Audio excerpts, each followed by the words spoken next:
Ayan, good morning Luzon, Visayas, Mindanao at sa buong mundo. Sa pinagpalang Monday morning, September 15, 2025. Good morning na sa bawat isa. Bago tayo mag-umpisa, tayo po ay umawit sa Panginoon.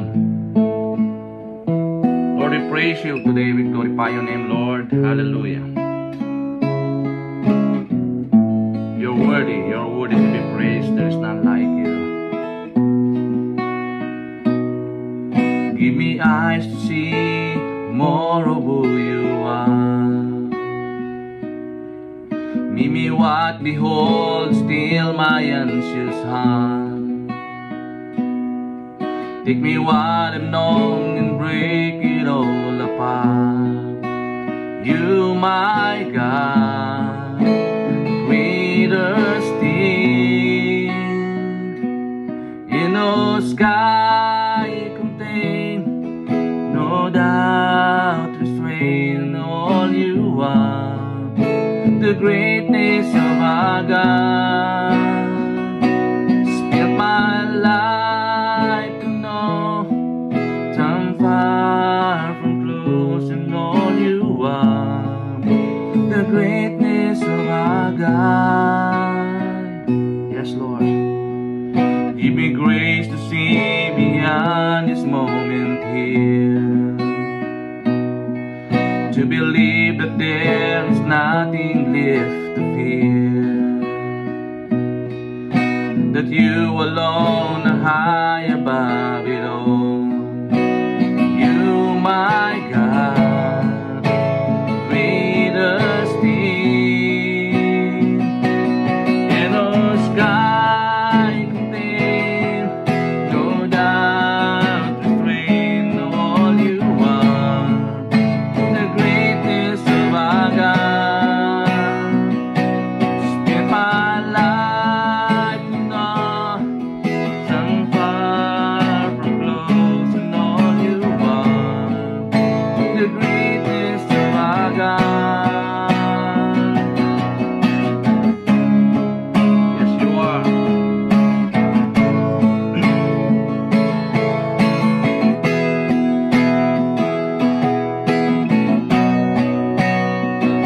And there is nothing that could ever separate us.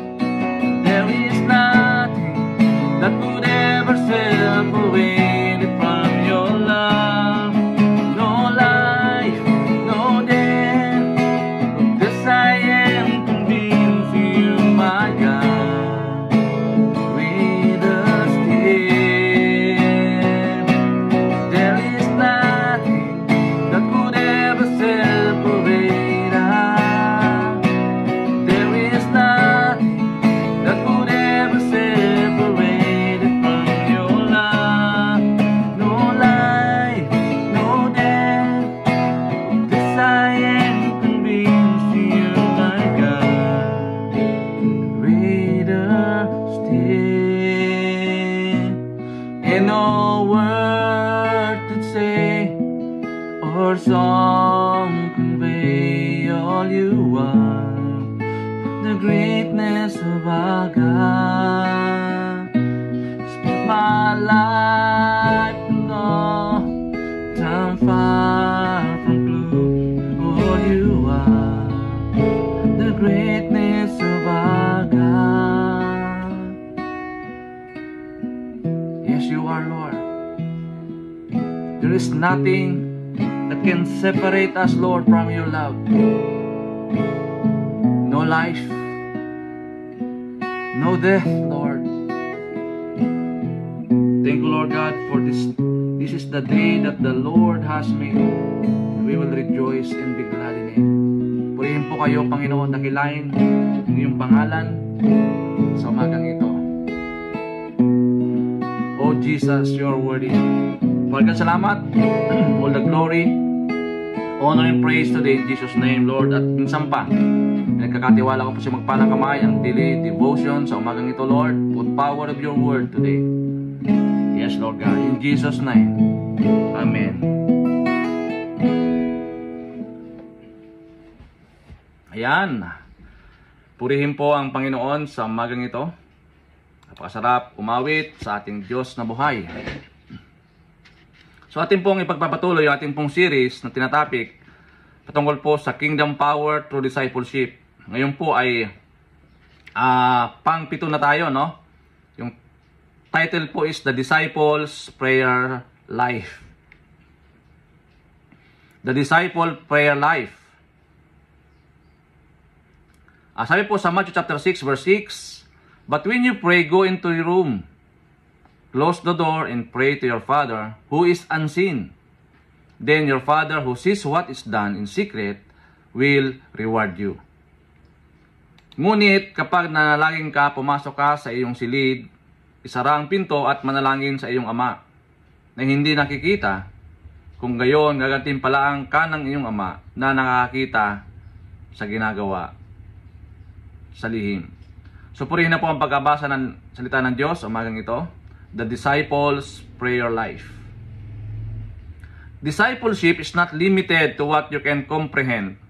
It must transcend all comprehension, plunge into the deep waters behind your own comprehension, and I will help you excuse me, to comprehend even as I do. The disciples' prayers life is the heartbeat of their relationship with God.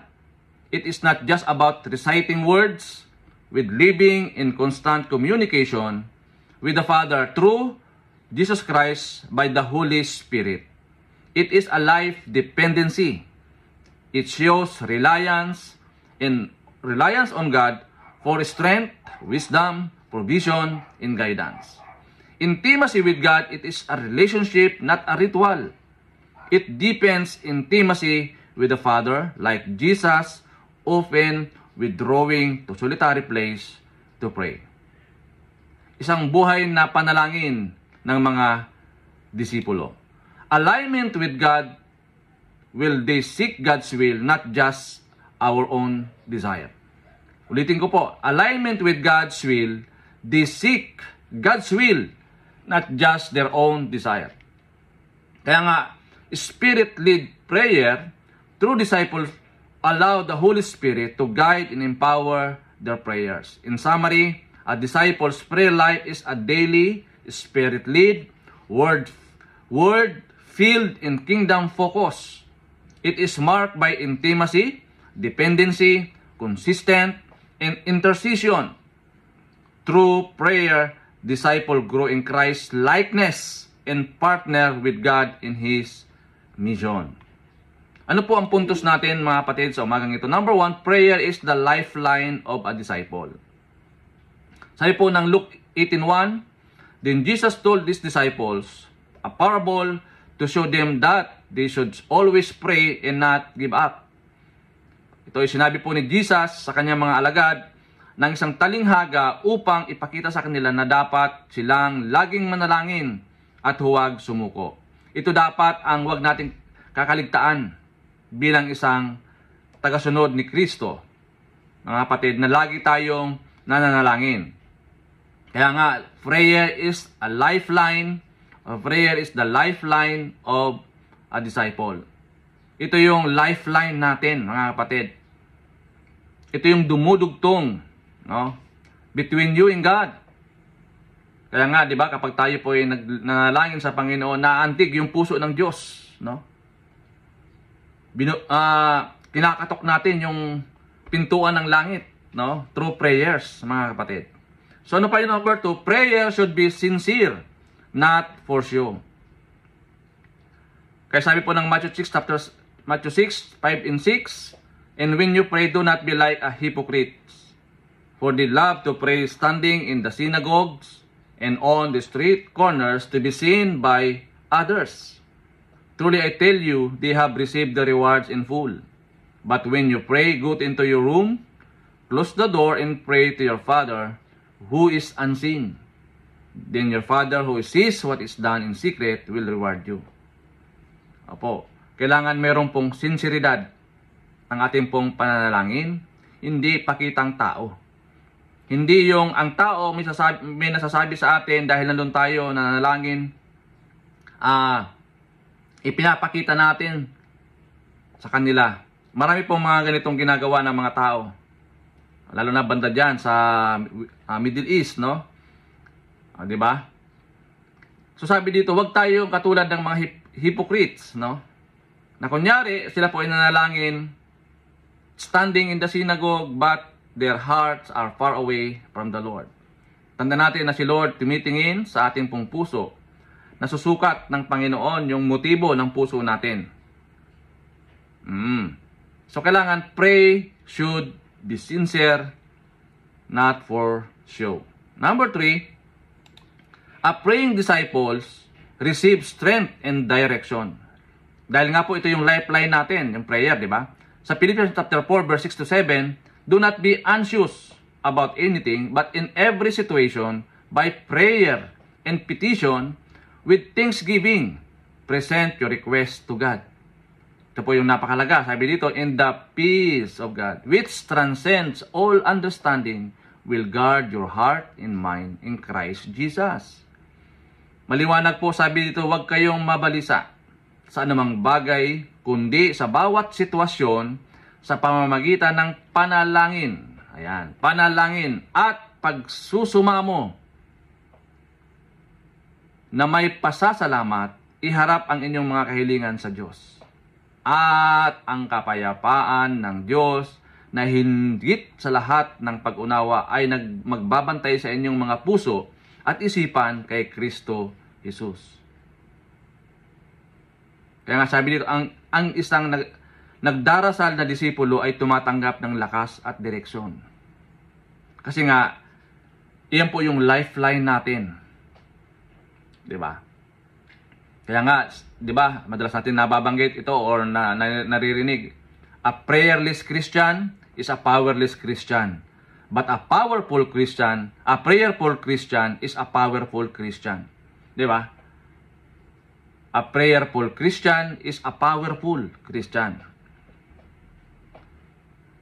Mga kapatid. So, paano natin i-apply ang mga bagay nito? Number 1, set a daily prayer time. Choose a consistent time. Diba? Kailangan meron tayong daily planner. Choose a consistent time. Pwede sa morning, noon, or night to meet with God. May allocation ka dapat, no? Sa umaga, sa tanghali, sa hapon, sa gabi. Set a daily prayer time.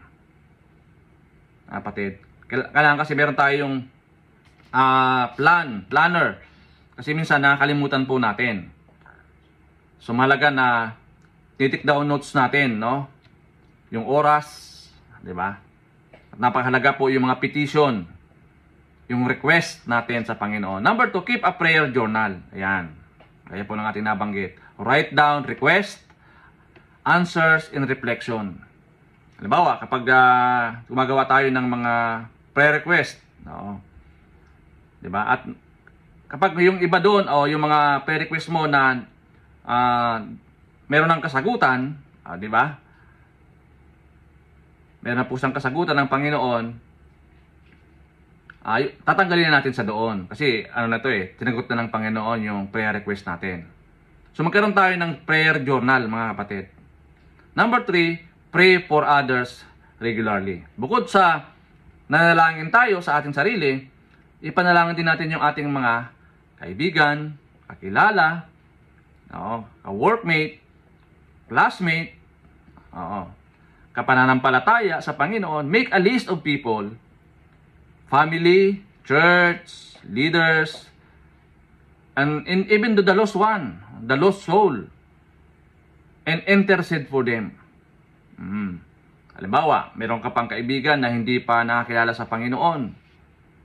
Okay, so kailangan mo siyang ipag-pray. Kung maaari, hingin mo sa kanya yung prayer request niya. I-message mo siya kung anong gusto niyang ipag-pray. Di ba? Ipag-pray mo siya regularly. So, yun po yung mga bagay na dapat natin gawin, mga kapatid. Patungkol po sa pananalangin. Kaya yung topic natin, the disciples' prayer life. A disciple cannot grow without prayer. Kaya marami pong mga bonsai at tinatawag natin stagnant Christian. Alam mo ang kulang niyan? Kulang yan sa prayer.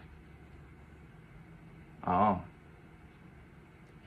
Napakahalaga po ang prayer, mga kapatid. Sabi nga natin, prayer is the backbone of the church. Oo. Just as the body cannot live without breath, the soul cannot live without prayer. Kailangan po ng kaluluwa yung panalangin. Jesus opened withdraw to pray. Even si Jesus, pumunta sa doon sa solitary place at siya po ay nanalangin. Oh. Showing us that intimacy with the Father sustain discipleship. Ito po yung nagsusustain sa atin. Oh, mga kapatid, ito po yung nagko-connect sa atin, ang prayer. When we pray sincerely and faithfully, we experience peace in spiritual power to overcome life's battle. Diba? Mga kapatid, napaka-importante yung panalangin natin, mga kapatid. Sabi dito, sincerely and faithfully, we experience peace, guidance, and spiritual power to overcome life's battle. Kaya, napaka-powerful po ang panalangin. So yun, as a question to consider, if someone look at my prayers life, what they see evidence of my dependence on God. Kung may mga tumitingin sa aking buhay, panalangin, makikita nila ang katibayan ng aking pag-asa sa Diyos. Kaya nga, ito po yung complete trust and dependency natin sa Panginoon. Buong pagtitiwala at paglalagay ng ating buhay sa Kanya. Diba? Dahil gusto ng Diyos na lalo tayong mapalapit sa Kanya. Kaya nga yung panalangin niya, di ba? Yung prayer ng ating pong Panginoon, Thy will be done on earth as it in heaven. Di ba? So napakalaga mga kapatid, sabi nga, salvation is free, but discipleship costs everything we have. Kailangan natin ng prayer. Lord, salamat po sa umagang ito. Thank you, Lord, na minsan pa, tinuruan niyo po kami, Panginoon, kung paano kami manalangin like Jesus. Siya po pumunta doon sa solitary place para manalangin. Lord, teach us how to pray. Lord Jesus, thank you for the gift of prayer, a privilege to come before you with the throne of grace. Teach me to seek you daily, not only in times of need, but in every season of life. Give me a heart that longs for your presence. More than anything else, Lord, help me to pray in faith, guided by the Word and empowered by the Holy Spirit. Teach me to listen to your voice, to align my prayers with your will, and intercede faithfully for others. Lord, let my prayers life bear fruit that glorifies your name and draw me closer to you. In Jesus' name. Lord, salamat po sa umagang ito. Truly, Lord God, ito po yung nagdudugtong sa amin between you and me, between you and us, through prayer. Huwag namin kaligtaan, Panginoon, na kami po ay manalangin, magbigay ng pagpupuri sa iyo, Panginoon, sa araw-araw. Magkaroon kami ng daily habits, Lord, na tumawag, manalangin, mag-intercede, Panginoon, sa iyo. Because it is our lifeline, O Lord God. Lord, minsan padalayan ko din sa araw po nito sa aming pong bansang Pilipinas. Ikaw po nakakaalam, ikaw po may control, Panginoon. Pagharian niyo po ang aming pong bansa, Panginoon Diyos. Huwag mong pahintulutan anumang plano at gawa ng kaaway, karahasan na mangyari sa aming pong bansa. Bagkos, Pakita mo, Panginoon, yung tunay na kapayapaan, tunay na pag-ibig na nagmumula sa iyo. Salamat, pinupuri ka namin, Lord, sa araw po na ito. Dalahin ko na sa bawat gagawin po namin sa maghapon, gawin niyo pong mabunga. Lord, ilayo mo po ang iyong mga anak, Panginoon, anumang nais ng diablo.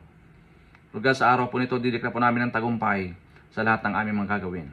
Sa aming pamilya, sa aming mga trabaho, sa aming pong church, Lord, even our communities, Lord God. Samahan po kami, Panginoon Diyos, ng Banal na Espiritu. Turuan kami, Panginoon, na maging humble. Turuan kami na maging prayerful. Hallelujah, in Jesus' name. Salamat, pinupuri ka namin, pinasalamatan.